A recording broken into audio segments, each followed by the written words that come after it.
Hello, everyone, and welcome back to Learn English Quick Hub. I am your host, Paul Hauser. And I am Shirley Jones. We are so incredibly happy that you are joining us today. Whether you are driving in your car, sitting on a crowded city bus, or standing and waiting for a train, we are thrilled to keep you company on your journey. That is the perfect introduction, Shirley, because today we are continuing our brand new daily life series. We are going to talk about something almost every single person does every day. We are talking about commuting. Commuting. That is a fantastic vocabulary word to start our episode. To commute means to travel from your home to your workplace or your school and then travel back home again at the end of the day. Exactly. Your commute is the journey you take. For many people, a commute is very normal and peaceful. You listen to music, you drink your morning coffee, and you arrive safely. But today, we are not talking about normal, peaceful days. Today, our topic is commuting horror stories. Oh no, just hearing the words horror story makes me feel a little bit stressed, Paul. But do not worry, listeners, we are not talking about scary movies with monsters. A horror story in this situation simply means a very bad, highly stressful, or terribly unlucky experience that happens while traveling. Yes, we are talking about those days when absolutely everything goes wrong. Huge traffic jams, delayed trains, heavy rainstorms, and completely missing your ride. I think sharing these stressful stories actually makes us feel better because we have all experienced them at some point. I completely agree with you, Paul. When bad things happen on your commute, it feels terrible in the moment. But a few years later, it is usually much better to just laugh about it. So, where should we begin our journey today? Should we start with cars, trains, or buses? Let's start with the bus. Taking the bus is a very common way to commute, but it can also be very unpredictable. Shirley, do you have a memorable bus commuting horror story to share with us? Oh, I have a perfect one. It happened a few years ago when I was working at a different office building across town. It was a Tuesday morning during the middle of winter. The weather was absolutely terrible. It was raining heavily, the sky was dark gray, and the wind was blowing incredibly hard. That is the absolute worst weather for waiting outside. Did your bus stop have a shelter? A small plastic or glass roof to keep the rain off the waiting passengers. No, it did not. It was just a simple metal pole with a small bus sign on the side of a very busy, noisy road. So I'm standing there, tightly holding my umbrella, trying my best to stay dry. I'm looking down the street, desperately waiting to see the large city bus approaching. I can picture it perfectly. You're cold, you're wet, and you're just hoping the bus arrives on schedule. Exactly. According to the printed schedule, the bus was supposed to arrive at exactly 8:15 in the morning, but 8:15 came and went. Then it was 8:20, then 8:25. The bus was severely delayed. Delayed is another excellent English word. It means late or not running on the correct time schedule. When a bus or train is delayed, it almost always means you're going to be late for work. Yes, and I was getting very anxious. Finally, at 8:30, I saw it. The big, heavy city bus was driving down the wet road toward my stop. I quickly folded my wet umbrella, got my bus fare ready in my hand, and stepped close to the edge of the sidewalk to make sure the driver saw me. I feel like something bad is about to happen, Shirley. You are entirely right, Paul. I was standing right next to a very deep, large puddle of dirty rainwater on the road. The bus driver was driving a little bit too fast because he was trying to make up for the lost time. He wanted to get back on schedule. Oh no. Oh, yes, the bus did not slow down. It did not stop. It drove right past me, straight through that huge puddle of dirty water. A massive wave of freezing cold, gray water splashed all over me. My heavy winter coat, my work shoes, my bag, everything was completely soaked. That is a true commuting horror story. The bus splashed you with dirty water and it didn't even stop to let you on board? It was completely full. I saw the digital sign on the front of the bus change from the route number to the words "bus full, next bus 15 minutes." The driver just waved his hand apologetically as he drove right past me, leaving me dripping wet on the side of the busy road. I'm so sorry, Shirley, but that is actually a little bit funny now that we're sitting in a dry room. What did you do? You couldn't go to the office looking like that. I had to turn around and walk all the way back home. I had to take another warm shower, put on completely new, dry clothes, and call my manager to explain why I was going to be 2 hours late. It was a complete disaster of a morning. That is the perfect example of how public transportation can sometimes turn a normal morning into a highly stressful adventure. When the bus is entirely full of people, they call it reaching maximum capacity. When a bus reaches maximum capacity, it can't safely take any more passengers, so the driver has to skip the stops. But splashing you with water was just cruel. It really was. It's a morning I'll never forget. You have to be so careful when standing on the sidewalk on a rainy day. Definitely. And that brings up a lot of good vocabulary about the bus itself. You mentioned the bus fare. For our listeners, the fare is the money you pay to ride the bus or the train. Sometimes you use coins, and sometimes you use a plastic smart card that you tap on a machine. Yes, tapping a card is much easier than searching your pockets for coins when you're wet and cold. Tapping a card is definitely the way to go, especially when you are standing in a puddle. But surely your story reminds me that waiting for transportation is only half the battle. Sometimes the real horror story begins after you actually get inside the vehicle. Oh, I am very intrigued now, Paul. Please tell me you have a terrible commuting story to share to make me feel better about my wet bus adventure. I absolutely do, Shirley, and my story involves the train, or more specifically, the underground train system in a very large city. Some people call it the subway, some call it the metro, and some call it the tube. But no matter what you call it, it can be a very confusing place if you are not paying close attention. The subway can be incredibly overwhelming. There are so many different colored lines, so many maps to read, and always thousands of people rushing past you. It is very easy to make a mistake. Exactly, and my mistake happens during the absolute worst time of the day, rush hour. Rush hour. That is a crucial vocabulary phrase for our listeners. Paul, how would you describe rush hour to someone learning English? Rush hour is the time of day when traffic is at its absolute worst and public transportation is the most crowded. It usually happens twice a day. The morning rush hour is when everyone is traveling to work, around 8 or 9 o'clock, and the evening rush hour is when everyone is traveling back home, usually between 5 and 6 o'clock in the evening. Yes, and despite the name rush hour, nobody is actually moving very fast. Everything is completely stuck because there are simply too many people and too many cars. It is the most stressful time to commute. So my story takes place during the evening rush hour on a Friday. I was exhausted from a long week of work. All I wanted to do was get home, sit on my couch, and relax. I walked down the stairs into the underground train station. It was incredibly hot, noisy, and packed with people. I can feel the stress building up already, Paul. When the station is packed, it means there's almost no empty space to stand. Did you even have room to wait on the platform? Barely. The platform is the raised area next to the train tracks where passengers stand to wait for their train. The platform was completely full of tired, grumpy commuters. We were all standing shoulder to shoulder. Finally, I heard the loud rumble of the train coming out of the dark tunnel. Oh, that sound is usually a relief. The train is finally here. It is usually a relief, yes. The train stopped and the heavy metal doors slid open. But here's the problem. The train carriage was already completely full of people.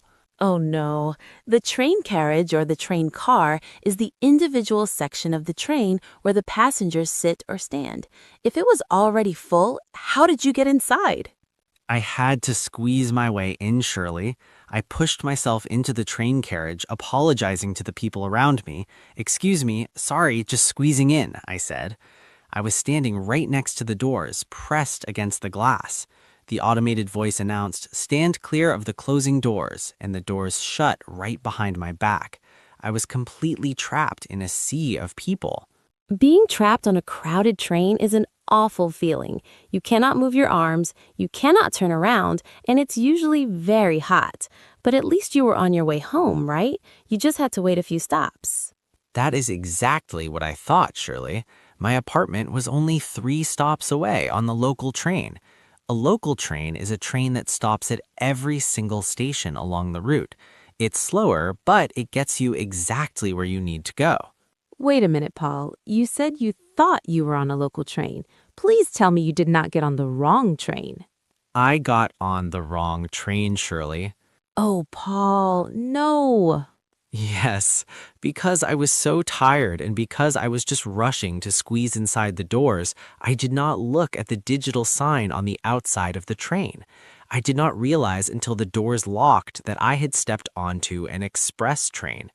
Oh, an express train. For our listeners, an express train is the exact opposite of a local train. An express train skips many of the smaller stations so it can travel much faster between the major stations.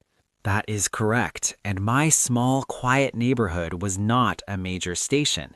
So I'm standing there, crushed against the doors, holding on to a metal pole for balance. The train starts moving very fast. We pass the first station without stopping. I thought, that is strange. Maybe there's an issue at that station. Oh, the panic must have started to set in right then. It did.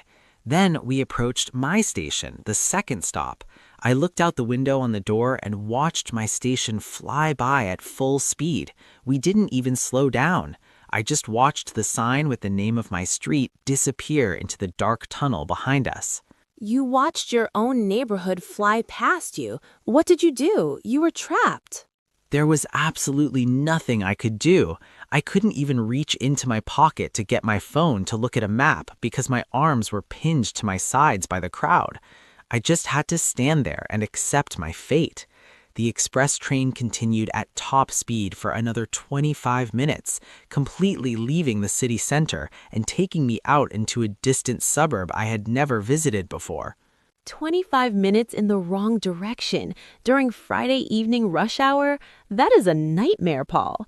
When the train finally stopped at a major station, what did you have to do? When the doors finally opened, I spilled out onto the platform with the rest of the crowd. I took a deep breath of fresh air. Then I had to find a map, cross over to the opposite platform, wait another 15 minutes for a local train traveling back in the other direction, and ride it all the way back to my neighborhood. Oh, that is so painful. A simple 15-minute commute turned into a 2-hour adventure in the wrong direction. Exactly, and the worst part is it was completely my own fault. When you commute by train, you absolutely must read the signs. You have to check if it says local or express, and you have to check the final destination. If you just follow the crowd blindly, you might end up in a different city. That is such excellent advice, Paul. Always read the signs on public transportation. We get so used to our daily routine that we stop paying attention to our surroundings. We just go on autopilot. Autopilot is a great word for that feeling. It means doing something automatically without thinking about it because you've done it so many times before. When you commute on autopilot, that's usually when a horror story happens. Absolutely. So we've covered a terrible bus delay with a giant puddle and a terrible mistake on an express train. I think the only major category we have left is the most common one of all, driving your car in heavy traffic. Traffic. Just the word itself can make your blood pressure rise. Driving your own car gives you a lot of privacy and comfort, but it also means you are completely responsible for dealing with the other drivers on the road. And sometimes the road is completely broken. It really is. I've definitely had mornings where I wish I was on a train, even an express train going the wrong way, just so I wouldn't have to stare at the back of a truck for an hour. Let's dive into that. Traffic jams are a universal language. No matter where you live in the world, you know the frustration of a traffic jam. You are exactly right, Shirley. A traffic jam is a universal language. It does not matter what country you are in. Sitting in your car and staring at the red brake lights of the car in front of you is incredibly frustrating. It really is. When you are on a train or a bus, at least someone else is driving. You can close your eyes, listen to music, or read a book. But when you are driving your own car, you have to be constantly awake and paying attention, even if you are only moving 1 inch every 5 minutes. That is the perfect way to describe it, moving 1 inch every 5 minutes. We have a fantastic vocabulary phrase for that specific situation in English. We call it bumper-to-bumper traffic. Bumper to bumper. That is a very descriptive phrase, Paul. For our listeners, the bumper is the bar at the very front and the very back of a car that protects it in a crash. So if traffic is bumper to bumper, it means the cars are so close together that the front bumper of your car is almost touching the back bumper of the car in front of you. Exactly. There is absolutely no space between the vehicles. You cannot drive fast. You just slowly roll forward. Shirley, what is your worst memory of being stuck in bumper-to-bumper traffic? Oh, I have a very clear memory of a terrible commute on the highway. I was driving home on a Friday evening. It was a beautiful summer day, and everyone was leaving the city to go to the beach for the weekend. The highway was completely full of cars. The highway is the large, wide road that connects different cities. It usually has multiple lanes for cars to travel very fast. But on a Friday evening in the summer, I'm guessing nobody was traveling fast. Nobody was moving at all, Paul. We were completely stuck. The radio announcer said there was a major accident about 5 miles ahead of us. Because of the accident, the police had to close 3 of the 4 lanes on the highway. Oh no. When you take 4 lanes of traffic and force them to squeeze into just one single lane, that creates a massive problem. We call that a bottleneck. A bottleneck is the perfect word. Just like the narrow neck of a glass bottle slows down the water when you pour it out, a narrow lane slows down all the traffic. We were trapped in this bottleneck for almost 3 hours. 3 hours just sitting in your car on the highway? What do you even do for 3 hours in a car that is not moving? That's the horror story part, Paul. You cannot do anything. You cannot turn around because there are thousands of cars behind you. You cannot exit the highway because the nearest exit ramp is 2 miles away. You are completely trapped in what we call gridlock. Gridlock, that is a very strong vocabulary word. Gridlock means the traffic is so bad that the cars are completely locked together like a puzzle. Nobody can move forward, backward, left, or right. It's total paralysis on the road. Yes, it was total gridlock. And to make matters worse, it was a very hot day and my car's air conditioning was broken. I had to roll my windows down to get some air, but all I could smell was the hot exhaust smoke from the thousands of car engines around me. That sounds absolutely miserable, Shirley. The heat, the smell of the exhaust, and the feeling of being trapped. Did people start getting angry? When people are stuck in gridlock, they often lose their patience. People definitely lost their patience. That's when you start seeing road rage. Road rage is a very dangerous situation. It's when drivers become so angry and frustrated by the traffic that they start yelling, honking their car horns aggressively, or driving recklessly. Honking the horn is so useless in a traffic jam. It does not make the cars move any faster. It just gives everyone a headache. Exactly. One man behind me was honking his horn every 10 seconds. He was also tailgating my car. Tailgating is when the driver behind you drives dangerously close to your rear bumper. He was so angry that he wanted to push me forward, even though there was nowhere for me to go. Tailgating is terribly unsafe, especially in stop-and-go traffic. If you have to suddenly hit your brakes, the person tailgating you will definitely crash into the back of your car. It was very stressful.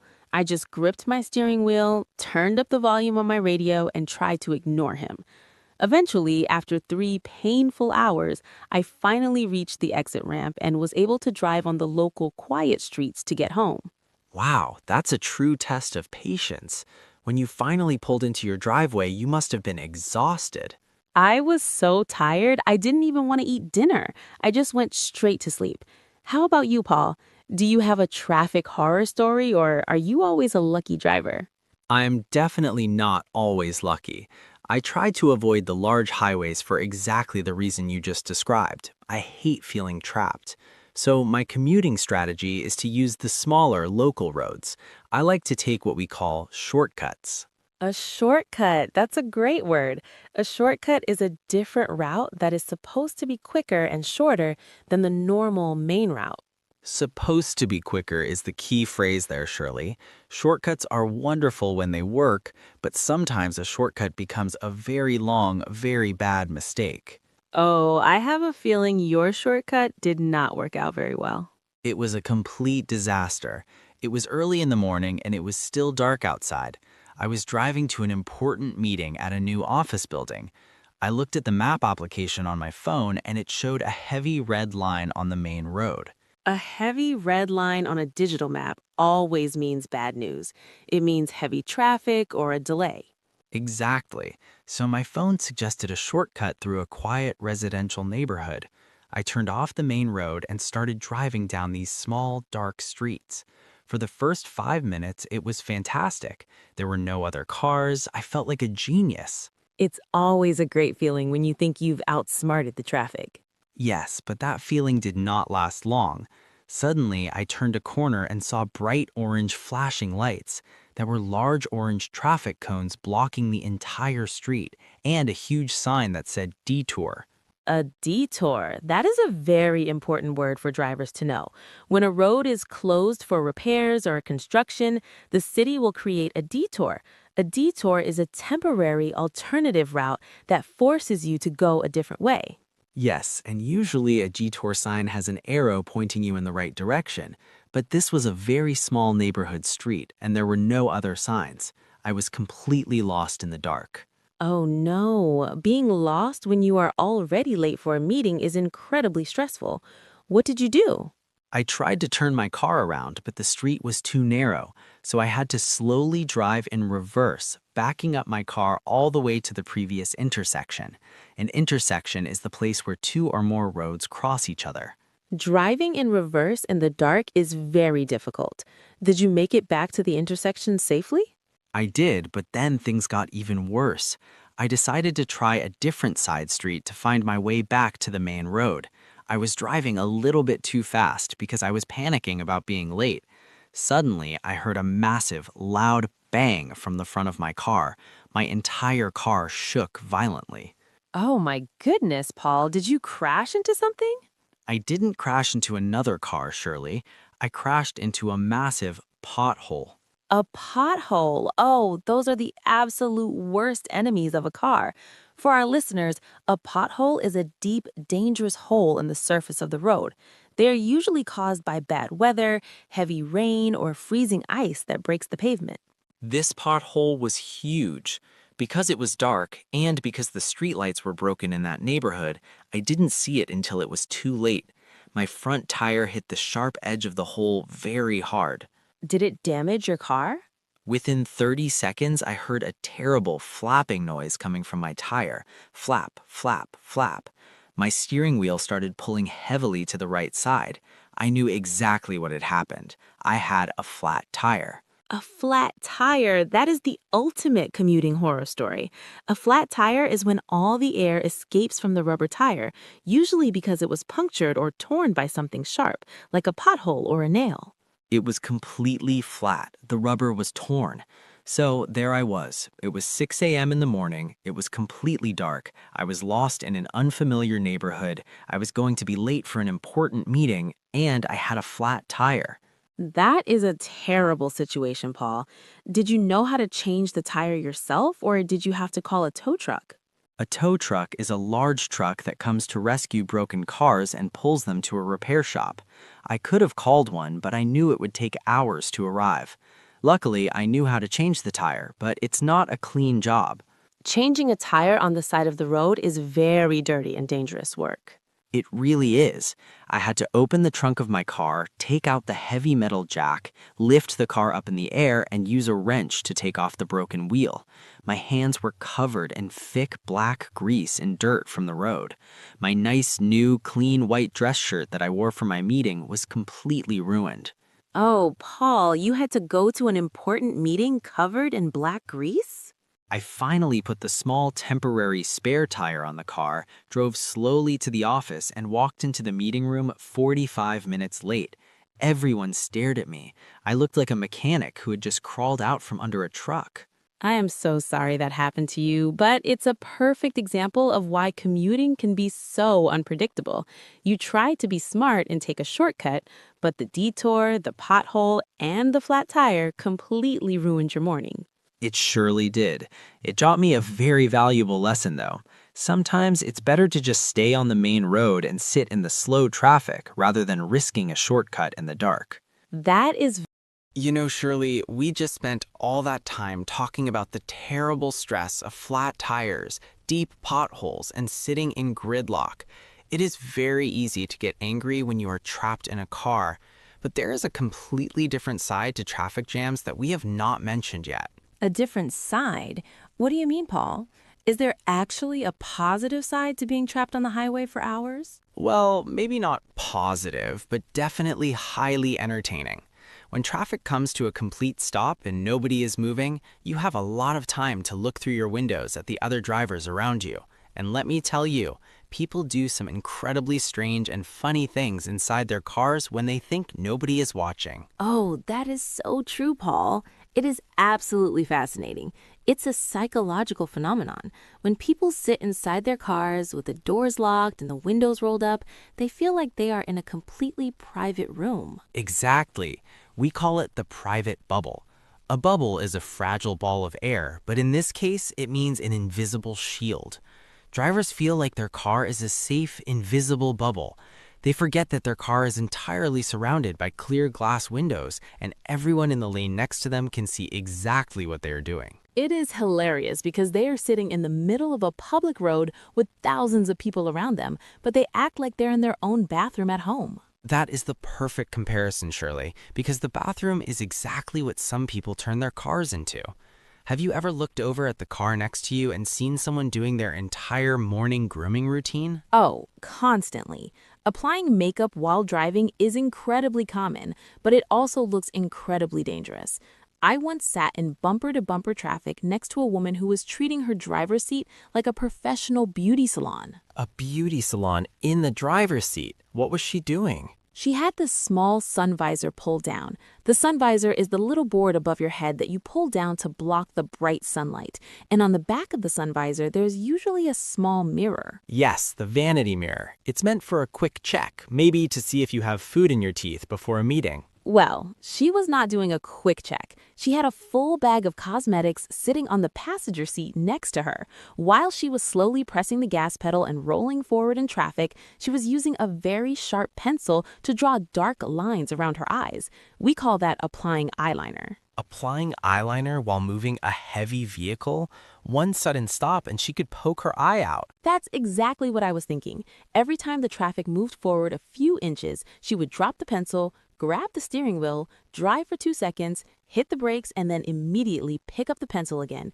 It was a terrifying balancing act. And it didn't stop there, Paul. Next came the eyelash curler. An eyelash curler looks like a medieval torture device to me. It's a metal tool that squeezes your eyelashes to make them bend upward.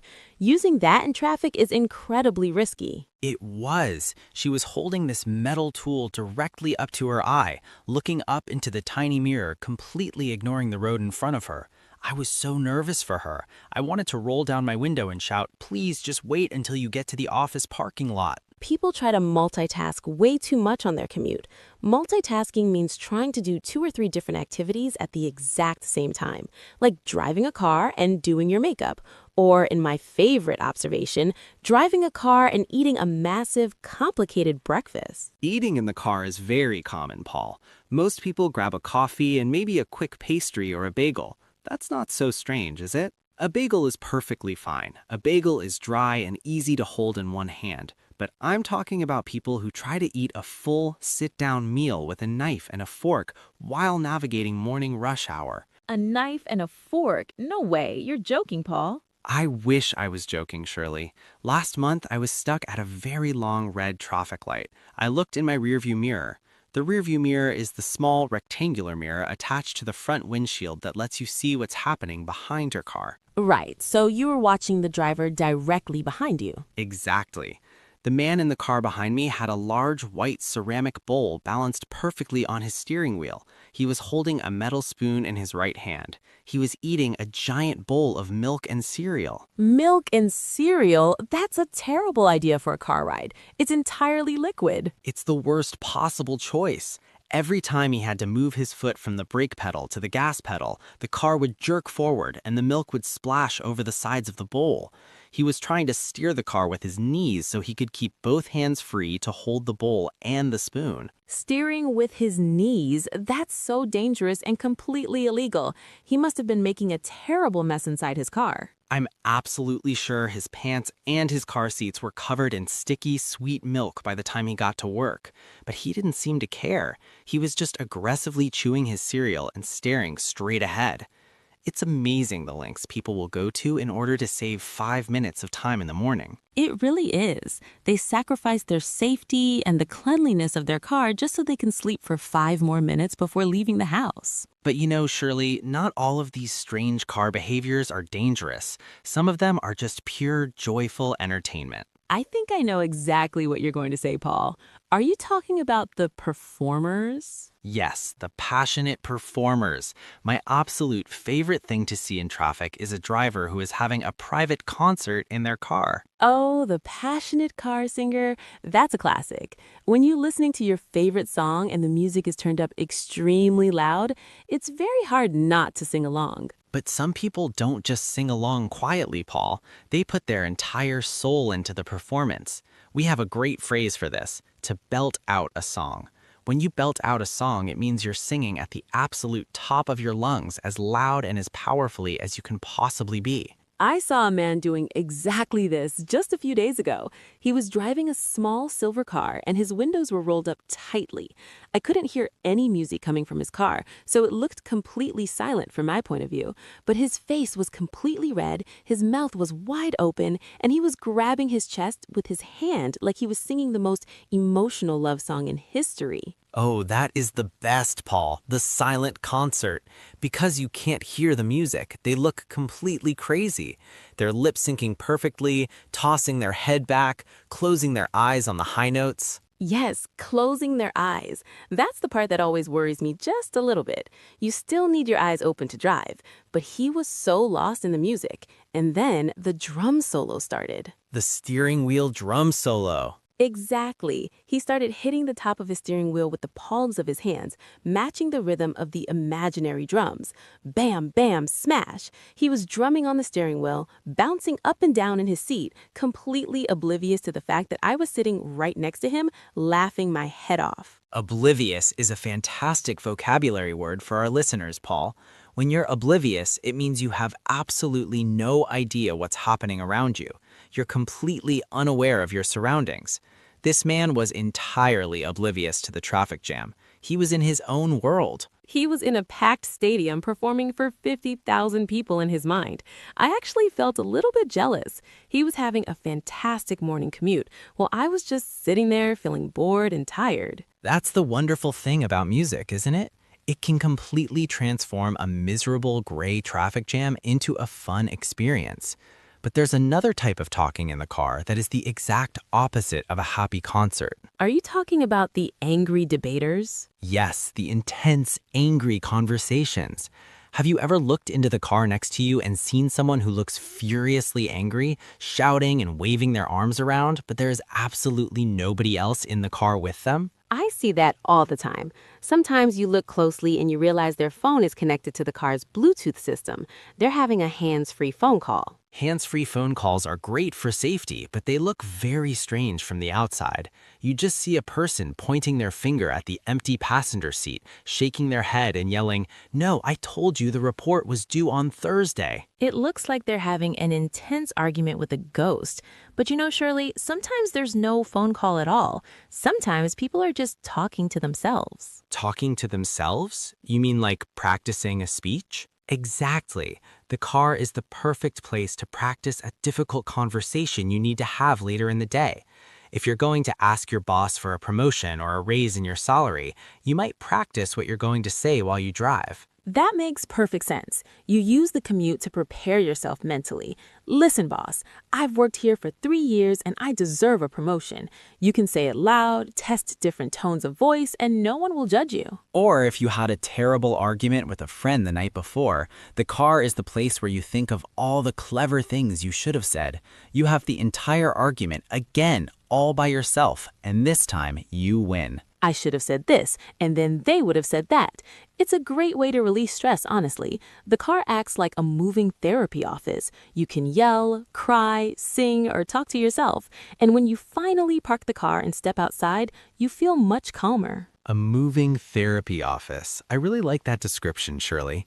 So, if you're stuck in gridlock tomorrow, listeners, don't just stare at the bumper in front of you. Take a quick look to your left and to your right. You might see a beauty salon, a breakfast buffet, a rock concert, or a therapy session happening right next to you. Just make sure you don't stare too long. It's polite to look away if they suddenly turn and make eye contact with you. There's nothing more awkward than getting caught watching someone sing a love song to their steering wheel. Very true. You have to be a polite observer. So, Shirley, we've talked about the psychological aspect of being stuck inside the car. But what happens when the horror story forces you to actually get out of the car? Leaving the safety of the private bubble. That's a whole new level of commuting terror. I think we have plenty of stories to share about breaking down, dealing with bad weather outside the vehicle, and maybe even a few interactions with other angry commuters on the side of the road. Leaving the safety of the private bubble. Surely just thinking about it makes my palms sweat. It is one thing to be sitting in a warm, comfortable car while the traffic is stopped. It is a completely different, terrifying experience when your car is the actual reason the traffic is stopped. Oh, that is the absolute worst feeling in the world, Paul. When your car suddenly stops working, we say that your car has broken down. A breakdown is the ultimate commuting horror story because it takes away all of your control. You are instantly helpless. You are completely helpless. And it always seems to happen at the most inconvenient times and in the worst possible locations. You never break down in your own driveway or in a nice empty parking lot. No, of course not. You always break down in the middle of a busy intersection or on a crowded highway with cars flying past you at 70 miles per hour. When that happens, the very first thing you have to do is try to pull over. Pulling over. That is a vital vocabulary phrase for driving. To pull over means to steer your car away from the moving traffic and stop safely on the side of the road. Yes, and the side of the highway is called the shoulder. The shoulder is that narrow strip of pavement on the far right edge of the road, marked by a solid white line. It is meant specifically for emergencies. But sometimes, Paul, there is no shoulder. Do not remind me, Shirley. I have a terrible story about exactly that. It happened a few years ago in the middle of a brutal summer heat wave. The temperature outside was nearly 100 degrees Fahrenheit. I was driving home from work, and my commute takes me across a very long, very high suspension bridge. A bridge. Oh, Paul, bridges almost never have a shoulder. It is just 2 lanes of traffic squeezed tightly between 2 concrete walls. Exactly. It is a bottleneck even on a good day. So I'm driving slowly across this bridge in heavy stop-and-go traffic. Suddenly, I hear a strange hissing sound coming from the front of my car. Hiss. A hissing sound is never a good sign. It is terrible. I looked down at my dashboard. The dashboard is the panel in front of the steering wheel that has all the dials and warning lights. I noticed the temperature gauge was moving rapidly into the red danger zone. And then the most terrifying light of all turned on, the bright orange check engine light. Oh, the dreaded check engine light. It's like the car is screaming at you that something is horribly wrong. Within 10 seconds, thick white smoke started pouring out from under the hood of my car. The hood is the large metal cover over the engine. My car was completely overheating. Overheating means the engine has gotten too hot to function safely, usually because there's a leak in the cooling system. What did you do? You were trapped on a bridge with no shoulder. My engine completely died. The car lost all power. I had to immediately press a special button on my dashboard to turn on my hazard lights.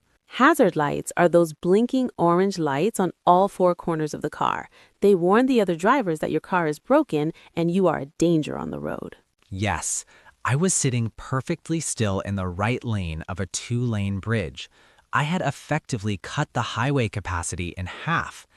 Behind me, I could see in my rearview mirror a line of traffic forming that stretched for miles. I was the cause of a massive gridlock. Oh, the guilt, the embarrassment. It was the most embarrassing moment of my life, Shirley.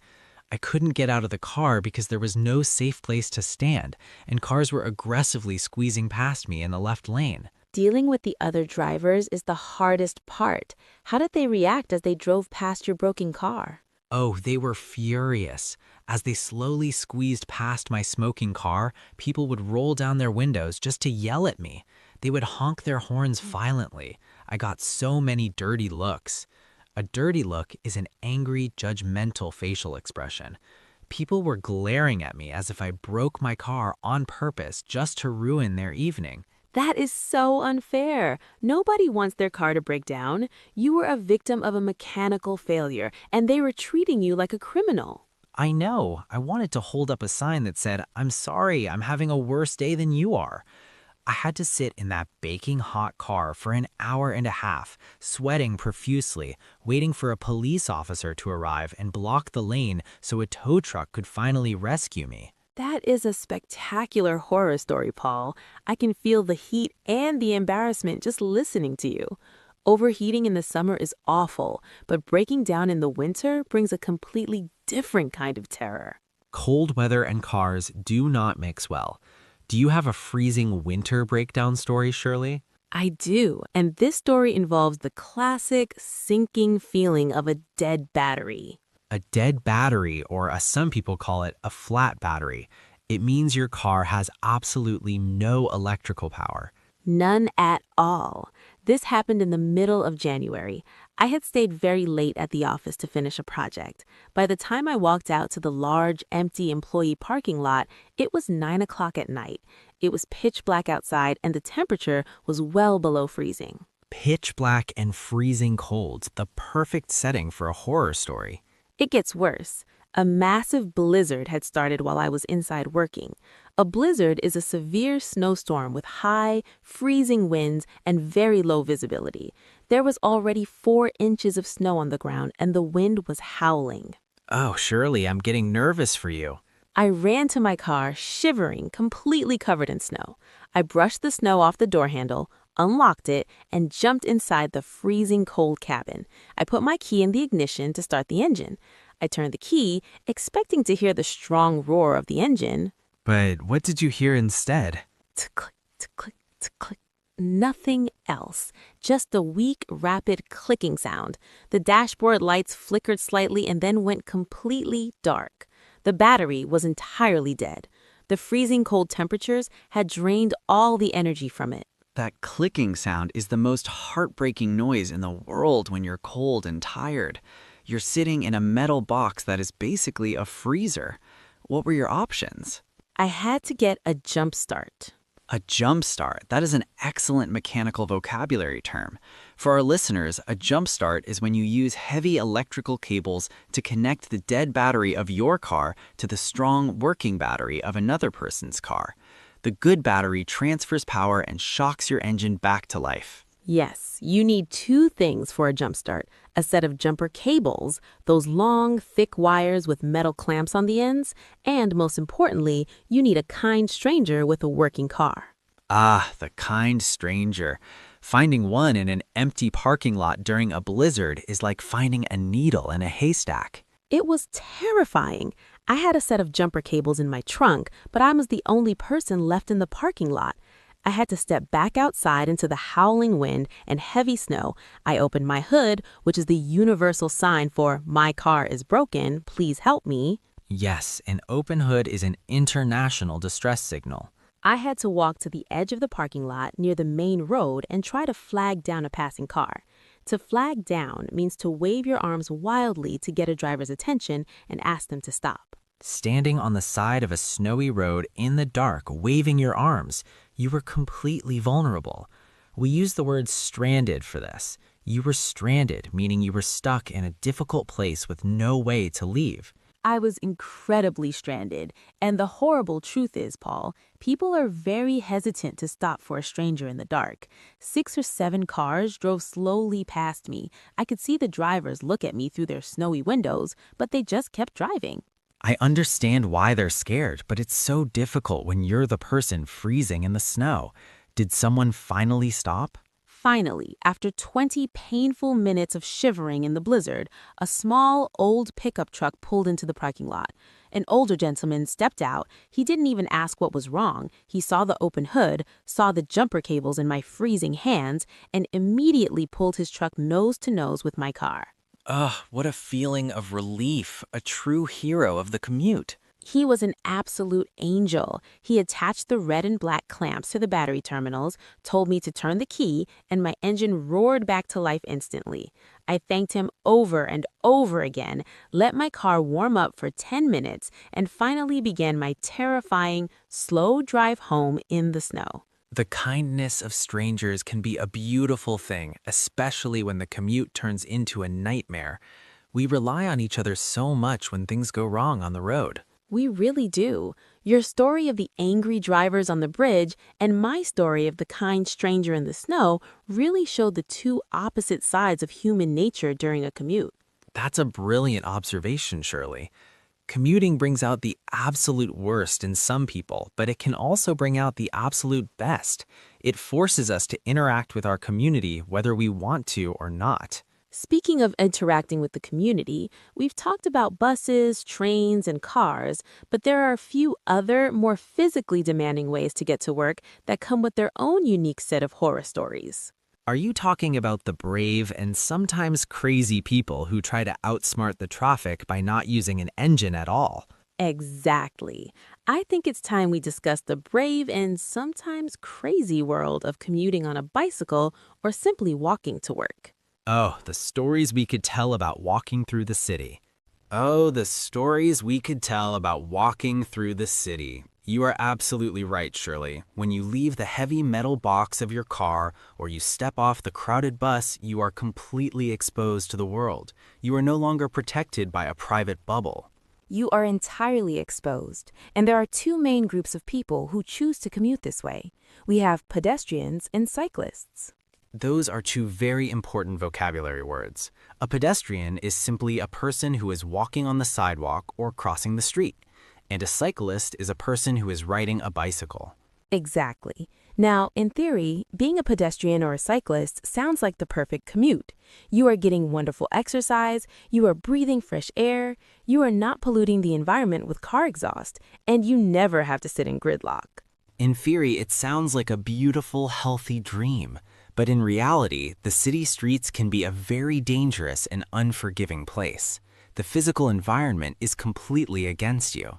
It really is. Let us start with walking. Walking to work or commuting on foot seems like the easiest thing in the world. You just put one foot in front of the other, but your clothing choices become incredibly important when you are a pedestrian. Oh, clothing is everything. You cannot walk 3 miles in the same shoes you wear while sitting at a desk. Do you have a walking horror story that involves a bad clothing choice, Shirley? I absolutely do, Paul. This happened a few years ago when I lived much closer to the city center. It was a beautiful, sunny spring morning. The birds were singing, the sky was blue, and I decided I did not want to take the dark, noisy underground train. I wanted to enjoy the fresh air. That sounds like a wonderful decision. A nice, peaceful morning walk. What could possibly go wrong? Well, the problem was my shoes. Because I usually took the train, I was already wearing my professional office shoes. I was wearing a pair of high heels. High heels. For our listeners, high heels are women's shoes that have a tall, thin, solid piece at the back to raise the heel of the foot. They look very elegant, but they are definitely not designed for athletic walking. They are terrible for walking long distances, but I thought, it is only a 20-minute walk, I'll be fine. So I started walking down the sidewalk. Now, city sidewalks are rarely smooth and perfect. They are often uneven. Uneven means the surface is not flat. One piece of concrete might be higher or lower than the next piece. Exactly. There are cracks in the pavement, tree roots pushing the concrete up, and small holes everywhere. I was walking very carefully, trying to avoid the cracks, but then I reached a very busy crosswalk. A crosswalk is the marked area on the road, usually with thick white painted lines where pedestrians are supposed to safely cross the street from one sidewalk to the other. Yes, the pedestrian traffic light turned green, showing the little white walking symbol. I had the right of way, meaning it was legally my turn to cross the road, and the cars had to wait for me. So I stepped off the edge of the sidewalk and started walking quickly across the street. Walking quickly in high heels across a bumpy street. I'm getting very nervous, Shirley. You should be nervous. Right in the middle of the street, there was a heavy metal grate covering a hole in the road. I didn't see it. I stepped right onto it, and the thin heel of my right shoe slipped perfectly into one of the narrow holes in the metal grate. Oh no, your shoe got completely stuck? It was wedged perfectly tight. I tried to pull my foot up, but the shoe would not move. And here's the horror story part, Paul. The pedestrian traffic light started flashing a red hand. That means you only have a few seconds left before the light changes and the cars start driving again. You were trapped in the middle of the road with cars waiting to drive right at you. What on earth did you do? I panicked. I pulled my foot up as hard as I possibly could. I heard a loud snap. The heel broke off? The heel completely broke off the bottom of my shoe. The thin metal piece was still stuck in the grate, and I was standing there with one flat shoe and one high heel. I had to quickly limp across the rest of the street while the cars started honking their horns at me. Limping. To limp means to walk with great difficulty because one leg or foot is injured, or in your case, because one shoe is broken. That's incredibly embarrassing and actually very dangerous. I was so embarrassed. I had to walk the remaining 10 minutes to my office looking like I had one leg shorter than the other. Step, drop, step, drop. It was awful. I learned my lesson right then. If you commute on foot, you must wear comfortable, flat walking shoes and carry your nice office shoes in a bag. That's the golden rule of the pedestrian commute. But you know, Shirley, at least a broken shoe doesn't make you smell bad. My worst commuting horror story involves riding a bicycle, and it resulted in a very unpleasant physical situation. Oh dear, are we going to talk about the physical effort of cycling? Riding a bicycle is fantastic exercise, but maybe it is too much exercise for a work morning. It is exactly too much exercise. A few summers ago, I decided I wanted to be more environmentally friendly. I bought a beautiful, expensive bicycle. I bought a shiny new helmet to protect my head in case I crashed. A helmet is absolutely necessary for safety. Bicycles share the road with giant, heavy cars, so you have to protect your brain. Yes, safety first. My city had just painted brand new bike lanes on the main roads. A bike lane is a special, narrow section of the road dedicated strictly to bicycles, usually separated from the cars by a painted white line. Bike lanes make cycling much safer, so you had a new bike, a new helmet, and a safe path to work. What went wrong? The weather went wrong, Shirley. It was the middle of August. It wasn't just hot, it was incredibly humid. Humid means the air is very wet and heavy. When you walk outside, you instantly feel sticky. Oh, humid heat is the worst kind of heat. It makes it very difficult to breathe. Exactly. I started pedaling my bike. The first 10 minutes were wonderful. I felt the wind on my face, I was passing all the cars stopped in gridlock, and I felt like the smartest commuter in the city. But my office was 5 miles away, and there were several large hills on the route. Hills are the natural enemy of the cyclist. Going down a hill is fun, but riding a heavy bicycle up a steep hill requires a massive amount of energy. I had to stand up on the pedals and push with all my strength. My heart was pounding. By the time I reached the halfway point, I was sweating heavily. Sweat. That's the salty water that comes through your skin when your body gets too hot. Sweating is natural, but it's not something you want to do right before you walk into a clean office. It's terrible. My shirt was completely sticking to my back. Droplets of sweat were falling down my forehead and stinging my eyes. But I couldn't stop. I had an important morning meeting. I kept pushing the pedals harder and harder. Paul, you must have arrived at the office looking like you just ran a marathon. I looked exactly like that. I finally pulled into the office parking lot. I was breathing incredibly heavily. I locked my bicycle to the metal rack, took off my helmet, and looked at the reflection in the glass door of the building. My face was bright tomato red. My hair was flat and wet from the helmet, and my late blue dress shirt was completely dark blue from being soaking wet. Soaking wet, that means completely covered in liquid. Oh, Paul, you could not go to your meeting looking like that. The smell alone. Let's just say I had severe body odor. Body odor is the unpleasant smell a person's body makes when they sweat heavily. I realized I had made a terrible mistake. I hadn't packed any extra clothes. I didn't have a towel, I didn't have deodorant, and I didn't have a clean shirt. What did you do? You were trapped at work, completely soaked in sweat. I had to sneak into the building through the back door and hide in the employee bathroom for 20 minutes. I stood under the hand dryer attached to the wall, trying to blow hot air on my wet shirt to dry it out. You used the bathroom hand dryer to dry your clothes. That's a very creative but very desperate solution. Did it work? It mostly just made me feel even hotter. I eventually had to walk into the meeting room looking messy, wrinkled, and smelling faintly of a gymnasium. I sat in the corner far away from my boss and kept my arms crossed the entire time so no one would see the huge sweat stains on my shirt. That's a classic cycling horror story, Paul. The physical exertion is something people always underestimate. If you're going to ride a bike to work, you absolutely must bring a change of clothes in a backpack or find an office that has a shower room. I completely agree. And you know what the worst part was? On the way home that evening, it started to rain. Oh no, you were sweaty in the morning and then you were caught in a rainstorm in the evening. Yes, but the rain wasn't even the horror story. The horror story happened when my bicycle suddenly stopped working. I was pedaling, but the wheels were not turning. I looked down, and my bicycle chain had completely fallen off the gears. The chain, for our listeners, the chain is the connected metal loop that transfers the power from your legs, moving the pedals, to the back wheel of the bicycle. If the chain falls off, the bicycle is useless. It's completely useless. So I had to pull over to the side of the road in the pouring rain.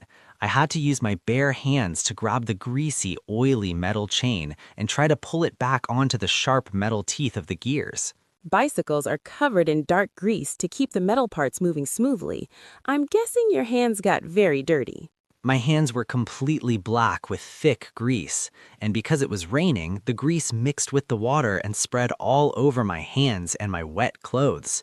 Just like my flat tire story in the car, I was once again stranded on the side of the road covered in black dirt. You really do have terrible luck with mechanical things, Paul. Cars, bicycles, nothing is safe when you're commuting. It's the truth, but it proves that whether you're walking, cycling, or driving, the commute is always an adventure. There are so many moving parts, so many other people, and so much unpredictable weather that something is bound to go wrong eventually. That's exactly why we call them commuting horror stories. Because when they happen, they are a nightmare. But we certainly do.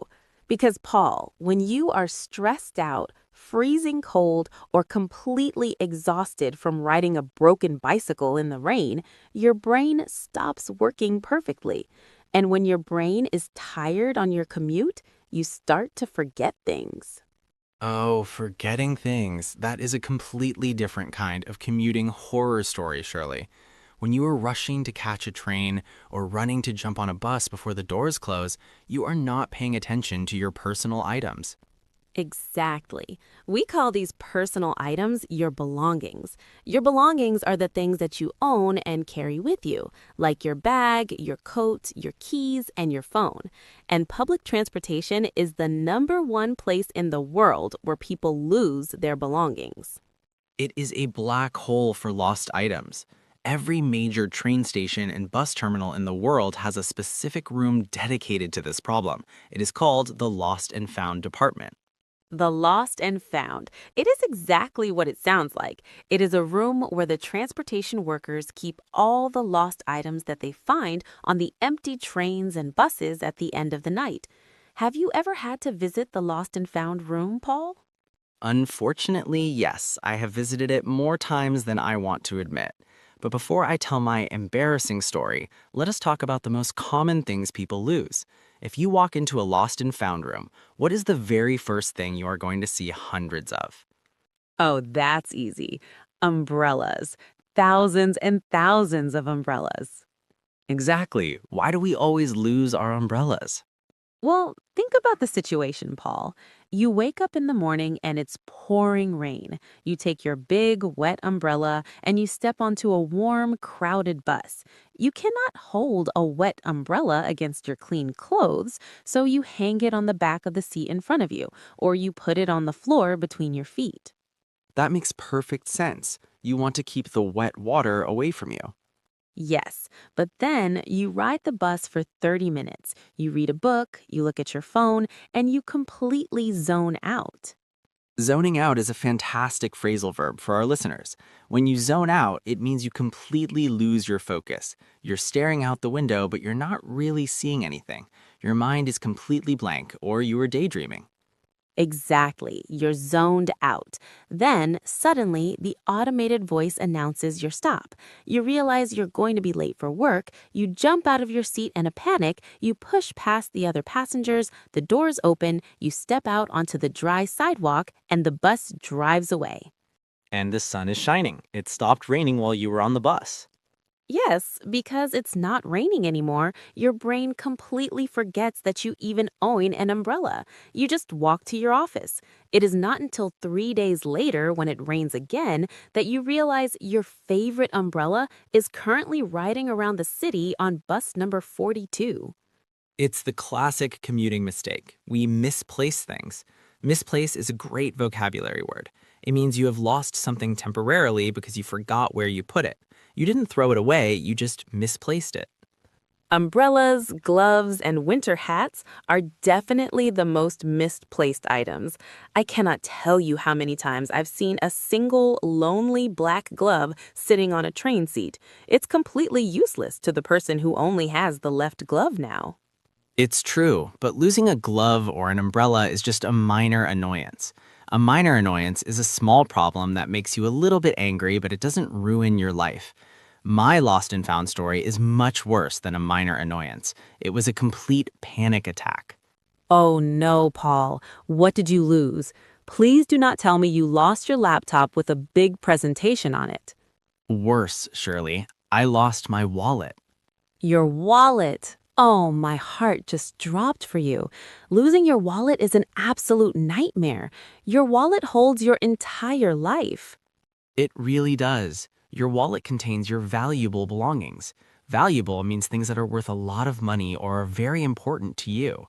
My wallet had my driver's license, my credit cards, my bank debit card, and all of my cash. And your public transportation card, probably. How did you lose it? It was a Friday afternoon. I had just taken the subway train back to my neighborhood. I was wearing a pair of loose athletic pants with shallow pockets. Shallow means the pockets were not very deep. Shallow pockets are very dangerous on a train. They are. I sat down on the hard plastic seat of the train. The ride was very bumpy. Every time the train stopped and started, I was sliding around on the seat. My wallet must have slowly slid completely out of my shallow pocket and fallen onto the seat next to my leg. Oh, I can picture it perfectly. It just slipped out silently. Yes, I stood up, walked off the train, and walked up the stairs to the street. I went into a small grocery store to buy some milk for the weekend. I walked up to the cashier, smiled, and reached my hand into my pocket to pull out my money. And your pocket was completely empty. Nothing, just empty fabric. The feeling of reaching into your pocket and finding nothing is terrifying. My stomach completely flipped upside down. I immediately started potting all of my other pockets, left pocket, right pocket, back pockets, jacket pockets, nothing. We call that the frantic pocket tap. Frantic is a very descriptive word. When you are frantic, you're acting with wild, fast, nervous energy because you're incredibly scared or anxious. You were frantically searching your clothes. I was completely frantic. I had to apologize to the cashier, leave the milk on the counter, and run as fast as I could back to the subway station. But of course, the train was already gone. It was miles away down the dark tunnel. What do you even do in that situation? You can't call the train driver. You have to find a station manager and file a missing item report. I had to fill out a paper describing exactly what the wallet looked like. Dark brown leather, small scratch on the front, contained a driver's license with my name on it. I bet you had to cancel all of your credit cards. That's a terrible process. You have to call the bank and tell them to freeze your accounts so nobody can steal your money. I was just about to call the bank when the station manager's phone rang. It was the train driver from the end of the line. The driver had walked through the empty train carriages to clean up the trash, and he found my dark brown leather wallet sitting right there on the plastic seat. Oh, what a massive relief. You were incredibly lucky that an honest worker found it and not a dishonest passenger who wanted to take your cash. I was so lucky. I had to ride the train all the way to the end of the line, which took an hour, to visit the lost and found room and retrieve my wallet. To retrieve means to get something back after it was lost or taken. I bet you never wore those athletic pants with the shallow pockets on the train ever again. I threw them in the garbage as soon as I got home. But surely, when I was standing in that lost and found room waiting for my wallet, I was looking at all the shelves behind the desk, and people lose much stranger things than wallets and umbrellas. Oh, I know. I once read an article published by the Public Transportation Department in London. Every year, they release a list of the most bizarre items left on their trains. Bizarre is a fantastic word. Bizarre means extremely strange, unusual, and very hard to believe. What was on the bizarre list, Shirley? Well, some of the things make you wonder how a person could possibly forget them. For example, somebody left a full-size, heavy, wooden cello. A cello? The giant stringed musical instrument? It's almost the size of a human being. How do you step off a train and forget that you are carrying a giant musical instrument? That's exactly what makes it bizarre.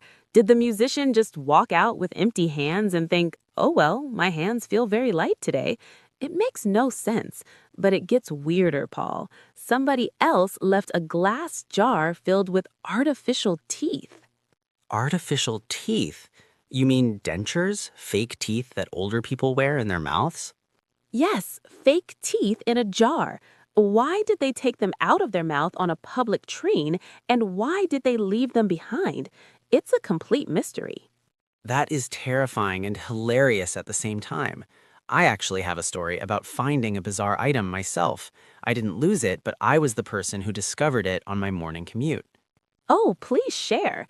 What did you find on the seat next to you? It was a Monday morning, so the train was very crowded with people wearing business suits holding briefcases. I finally found an empty seat near the doors. I sat down and I looked at the seat directly opposite of me. Sitting perfectly in the middle of the seat was a very large, beautiful white cardboard box tied with a shiny pink ribbon. A box with a pink ribbon. That sounds like a present from a very nice bakery. That's exactly what it was. The box had a clear plastic window on the top. I leaned forward to look inside, and I couldn't believe my eyes. It was a highly decorated 3-tier wedding cake. A wedding cake? On a Monday morning train? Yes, it was covered in white frosting with delicate sugar flowers all over it. It must have cost hundreds of dollars. It was absolutely gorgeous. Oh my goodness, the horror. Someone, somewhere in the city, was probably having the worst panic attack of their entire life. Imagine being the person responsible for carrying the wedding cake and realizing you left it on the public train. I know. I felt so terrible for whoever bought it. The train doors opened, a large crowd of people pushed their way in, and a man was just about to sit down directly on top of the cake. Oh no, you have to protect the cake. I jumped up and shouted, "Stop, do not sit there, it's a cake." The man looked at me like I was complete. Yes, I am talking about the final destination, because after you survive the broken bus, the crowded train, the flat tire, or the freezing bicycle ride, you still have to do the hardest part. You have to walk through the front doors of your workplace. Oh, the final destination. That is the perfect way to describe it. Because if you experienced a horror story during your commute, it means you are no longer on time. You are officially running late. Running late. That is a very common phrase in English. Notice we do not just say, I am late, we say, I am running late because it describes the feeling of the situation. You are rushing, you are panicking, and you are literally trying to move faster to catch up with the clock. Exactly. And when you are running late, those last 5 minutes of the commute are the most stressful minutes of the entire morning. Let us paint a picture for the listeners. You finally parked your car, or you finally stepped off the delayed bus. Now you have to do the parking lot sprint. The parking lot sprint. I know it very well. To sprint means to run as fast as you possibly can for a short distance. You are wearing your nice office clothes, you are carrying your heavy bag, and you are sprinting across the concrete because every single second matters. You are sprinting, you are sweating, even if you did not ride a bicycle, and you are staring at your watch. But Paul, no matter how fast you run, there is one thing that will always slow you down at the very last second. Let me guess. Is it the building's elevator? Yes, the office elevator. You run into the lobby of your building completely out of breath. You push the button with the up arrow, and then you wait. It is the longest wait in the world. You stare at the digital numbers above the elevator doors. The numbers change so slowly. 3, 4, 5, and you are just standing there, nervously tapping your foot on the floor. And you are usually not alone. You are standing next to other people who are also running late, but nobody talks to each other. Everyone just stares silently at the numbers, collectively praying for the doors to open. We call this the awkward silence. It is a very awkward silence. And then when you finally get into the elevator and reach your floor, the real horror story begins. You have to do what we call the walk of shame. The walk of shame. That is a brilliant, funny phrase, Paul. For our listeners, shame is the uncomfortable feeling you get when you know you did something wrong or embarrassing. And when you walk into the office 30 minutes late, you definitely feel embarrassed. The walk of shame is the long walk from the front door of the office to your personal desk. It feels like the longest walk of your life. Why is it so terrible, Paul? Because the office is completely quiet. Everyone else arrived on time. They are already sitting at their desks, typing quietly on their computers, answering phone calls, and drinking their coffee. They are focused, and then you walk in. The door makes a loud noise when you open it. Click, bang, and suddenly every single person in the office stops working and turns their head to look at you. Every single eye is watching you. You try to be invisible. You sneak to your desk. To sneak means to walk very quietly and carefully so nobody notices you. You try to walk on your tiptoes. You avoid making eye contact with anyone. But you cannot be invisible, especially if you are dripping wet from a giant puddle of dirty bus water, like I was. Or if your hands are covered in black bicycle grease like mine were. When you look like a disaster, sneaking is completely impossible. People are going to ask questions. They always ask questions, and the most important person asking the questions is your boss. Your manager is going to walk over to your desk, look at their watch, look at you, and say, "You are very tardy today." Tardy is an excellent formal vocabulary word. It means late, usually for school or for work. When the boss says you are tardy, you have to provide an excuse. An excuse is the reason you give to explain why you made a mistake. Now, Call, this is the big debate. When you have a commuting horror story, do you tell your boss the honest truth, or do you invent a boring, normal excuse? Oh, I always tell the truth. If you just say, "I'm sorry, the traffic was bad," your boss will probably be annoyed. They will say, "You should have left your house earlier." That is very true.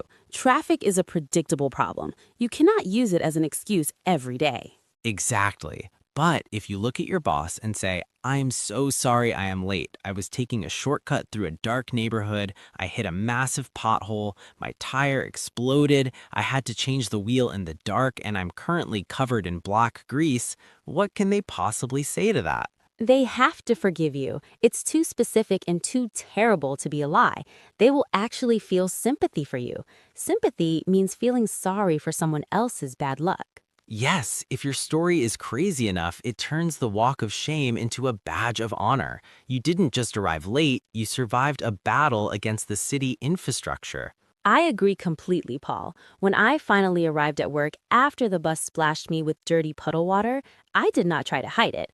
I walked right up to my manager and said, I need to go home and change my clothes because public transportation just gave me a shower. And did your manager laugh? She laughed so hard she almost cried. She completely understood, and it actually made the rest of the day much better. That's the secret to commuting horror stories. You have to learn how to laugh at them. You really do, because we have no control over the weather, the traffic, the broken trains, or the potholes. The only thing we can control is our attitude. If you let a flat tire ruin your entire day, you let the commute win. Exactly. You have to brush it off. To brush something off means to refuse to let a bad experience upset you. You brush the dirt off your shoulder, you take a deep breath, and you move forward. Brush it off. That is a wonderful phrase to remember. So, to all of our amazing listeners tuning in today, we want to give you a challenge for your next commute. A challenge? I love challenges. What is it, Paul? Tomorrow morning, when you are sitting on the bus or waiting on the train platform or gripping your steering wheel in bumper-to-bumper traffic, take a look around you. Pay attention to your surroundings. Notice the people, notice the sounds. See if you can spot someone singing a passionate, silent concert in their car. See if you can spot a lost umbrella sitting on a bench. And if something goes wrong, if the train is delayed or it starts pouring rain, try to practice your new English vocabulary in your head. Say to yourself, wow, this is a terrible bottleneck, or I hope I don't step in that puddle and ruin my shoes. It's a fantastic way to practice. And remember, if you do end up with a horror story of your own, just know that you are not alone. Paul and I have been there, and millions of other commuters have been there too. We all survive it, and we all get to our final destinations eventually. That is absolutely right, Shirley. And speaking of final destinations, we have reached the end of our journey today. We certainly have. It has been an absolute pleasure sharing these wild, wet, and stressful stories with you all. We hope you learned some great new words, and we hope you laughed along with our bad luck. We want to thank every single one of you for joining us on this adventure. Thank you for tuning in to Learn English Quick Hub. We are so glad you spent this hour with us, whether you're driving in your car, riding on a train, or just relaxing in your living room. Remember to keep practicing your English every single day, no matter where your commute takes you. Keep listening, keep speaking, and keep exploring the wonderful world of English. Stay safe on the roads, watch out for those deep puddles, and have a fantastic day, everyone. Until next time, this is Paul Hauser and Shirley Jones signing off from Learn English Quick Hub. Goodbye, everyone. Goodbye. Safe travels.